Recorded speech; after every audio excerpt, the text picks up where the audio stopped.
कहानी की शुरुआत से ही हमें दिखाया जाता है एक चमकदार साफ शहर, जहाँ पर सारे के सारे लोग सफाई पर खास ध्यान देते हैं। और तभी हमें वहाँ पर एक छोटी सी लड़की दिखाई देती है जिसके हाथ में एक डॉल होती है जो टूट चुकी होती है और वह बहुत ज़्यादा परेशान होती है। तभी उसकी माँ पीछे से आती है और उससे बताती है कि कोई बात नहीं, हम दूसरा ले लेंगे। और अगले ही सीन में हमें दिखाया जाता है कि वह उस डॉल को ले जा करके डंप पूल में डाल देते हैं। और वहाँ पर हमें एक मास्क में पहना हुआ एक वियर्ड सा आदमी भी दिखाई देता है। हमें नीचे वहाँ पर कचरा जाने की पूरी प्रोसेस दिखाई देती है कि वो किस तरीके से टनल से होकर के गाड़ियों में पहुँचता है। और तभी कचरे की गाड़ियाँ फुल हो जाती हैं और वो आगे जाने के लिए तैयार हो जाती हैं। जैसे ही वहाँ से गाड़ियाँ निकलती हैं, हमें पीछे एक ग्लव्स दिखाई देता है। और जैसे ही गाड़ी आगे चली जाती है तो हमें वह आदमी दिखाई देता है। देखने से तो हमें ऐसा लगता है कि जैसे उसकी उम्र 12-13 साल के आसपास में होगी। जैसे गाड़ियाँ आगे निकलती हैं वैसे ही वो नीचे कूदता है।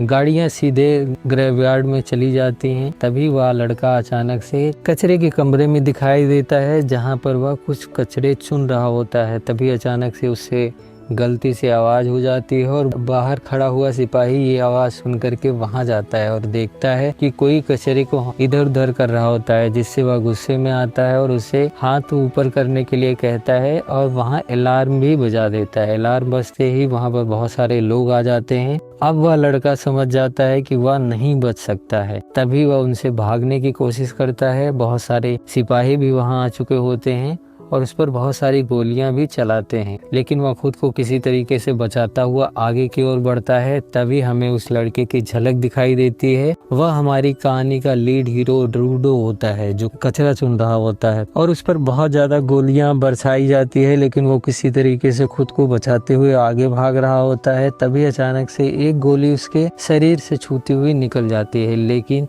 वह रुकता नहीं है और दीवार फांद करके दूसरी तरफ चला जाता है। लोग परेशान होते हैं और उसके पीछे हाथ धो करके सब पड़ जाते हैं। तो रूडो दीवार के पीछे जा करके छिप जाता है, जिससे लोग समझते हैं कि वो कहीं दूसरी जगह चला गया है और वह उनको भटका देता है, जिससे अब रूडो वहां से निकल करके अपने घर वापस आ जाता है। तभी हमें बाहर का सीन दिखाया जाता है। शहर में लोग उसी कचरे चोर के बारे में बात कर रहे होते हैं और भला बुरा कह रहे होते हैं। तभी वहाँ एक आदमी दिखता है जो कुछ डायरी में बना रहा होता है। उन लोगों की बातें उसे भी सुनाई देती है। वहाँ पर खड़ी हुई लड़कियां जो आपस में बात कर रही होती हैं वह उसे देख करके सहम जाती हैं और अपनी बातों को थोड़ा सा कंट्रोल करती हैं, लेकिन वह आगे की ओर बढ़ता है और एक छोटे से गेट से होता हुआ दूसरे साइड निकल जाता है। तभी हमें शहर का सीन दिखाई देता है जो कि दो पार्ट में डिवाइड होता है। एक तरफ चमकदार शहर होता है, दूसरी तरफ कचरे से भरा गंदा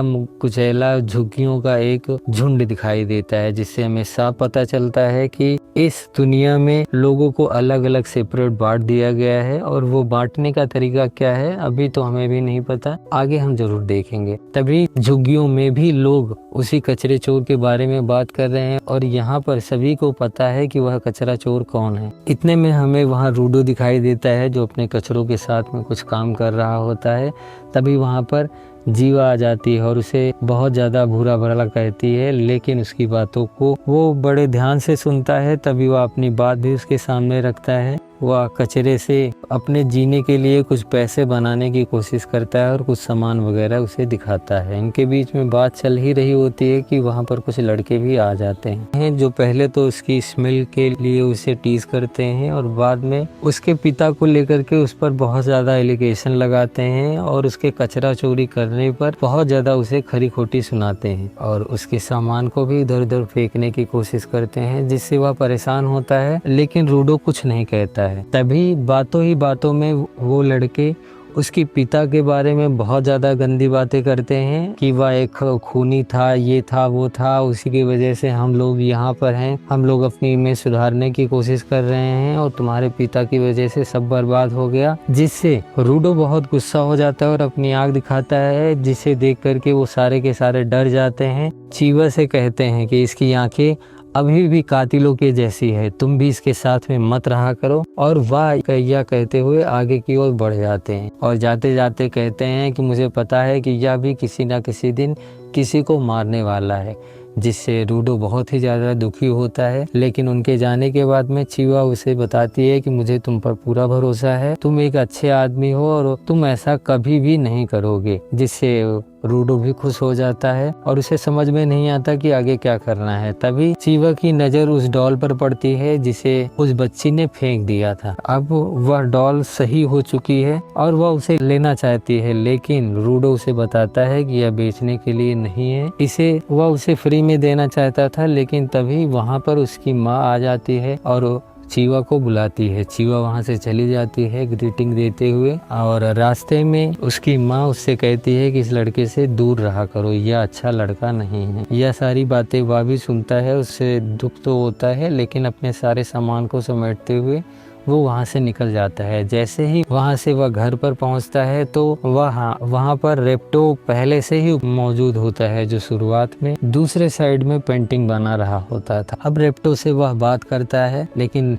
रेप्टो उसके बात करने से पहले ही उसके और चीवा के बीच में हुई बातों को लेकर के उसे टीज करता है, जिससे उन दोनों के बीच में थोड़ी सी नोक-झोंक होती है और वह आगे अपना सामान रखने चला जाता है। लेकिन रेप्टो उसे कल की हुई बात पर भी बहुत सारी बातें सुनाता है कि तुम्हें ये सारी चीजें नहीं करनी चाहिए, हम इतने भी ज्यादा गरीब नहीं हैं कि अपनी जान का खतरा लें, इस तरीके से काम करें। तभी रूडो उसे थैंक यू बोलने की कोशिश करता है, लेकिन वह उसे इग्नोर करता है और कहता है तुम्हें ये सब कहने की जरूरत नहीं है, हमारे बीच में खून का रिश्ता नहीं है, तो क्या हुआ, कोई तो रिश्ता है और उसी रिश्ते के कारण वो उसके साथ में अच्छा व्यवहार कर रहा है। और साथ ही साथ में वह फिर से चीवा के बारे में बात करता है, जिससे रूडो बहुत ही ज्यादा परेशान हो जाता है, उसे रोकता है कि इस तरीके की बात उससे ना करे। लेकिन तभी रेप्टो की नज़र उसके घाव पर पड़ती है, जो कल शायद गोलियों की वजह से लगी होती है, और वह उसे बुलाता है उन पर पट्टी लगाने के लिए। और हमें यहाँ पर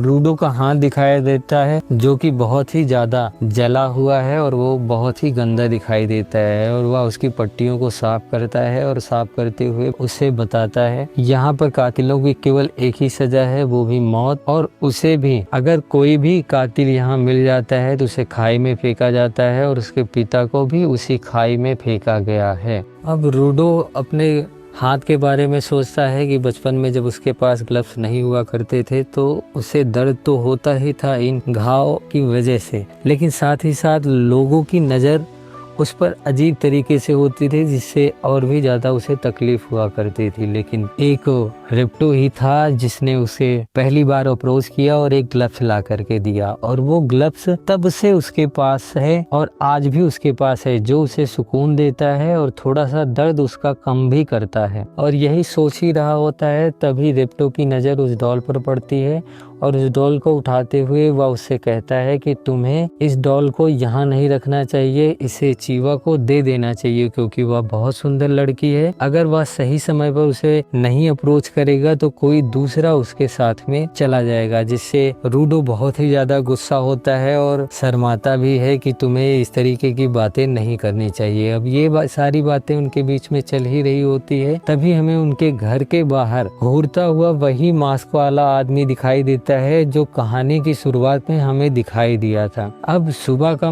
मौसम हो चुका है और वहाँ पर रेप्टो दिखाई देता है, जो रूडो को हंसने के लिए इम्पोज करता है कि तुम्हें हंसना भी चाहिए, हंसना बहुत ज्यादा जरूरी है, जिससे इंसान सुंदर भी लगता है, लोग नजर में भी आता है। उसके चेहरे को इधर उधर करने की कोशिश करता है, लेकिन रूडो उसे कहता है कि मेरे चेहरे पर हंसी बिल्कुल भी अच्छी नहीं लगती है और ना ही वह कभी हंस सकता है, और उसे कोई पसंद भी नहीं करेगा। और यही सारी चीजें सोचता हुआ वह डिसाइड करता है कि आज वह चीवा से जाकर के मिलेगा, और वह गलियों के रास्ते से होता हुआ उसके घर की ओर जाने लगता है। रास्ते में उसे कचरा भी दिखाई देता है, जिसे देख करके थोड़े समय के लिए वह रुकता है, लेकिन फिर आगे चल जाता है। जैसे ही वह ऊंचाई पर पहुंचता है, वह खाई के बारे में सोचता है और बताता है कि यह खाई बहुत ही ज्यादा भयावह है, और यहाँ पर शहर के पूरा का पूरा कचरा यहाँ डाला जाता है, और जो भी गलत काम करता है उन लोगों को इसी में डाल दिया जाता है। और इत्तेफाक से उस समय वहाँ पर किसी आदमी को नीचे फेंका फेंका जा रहा होता है। यह सारी चीजें देख करके वह सोच ही रहा होता है, तभी पीछे से चीवा वहाँ पर आ जाती है और उसे कहती है कि यह कितना ज्यादा बुरा है, और वह उन लोगों के बारे में बताती है कि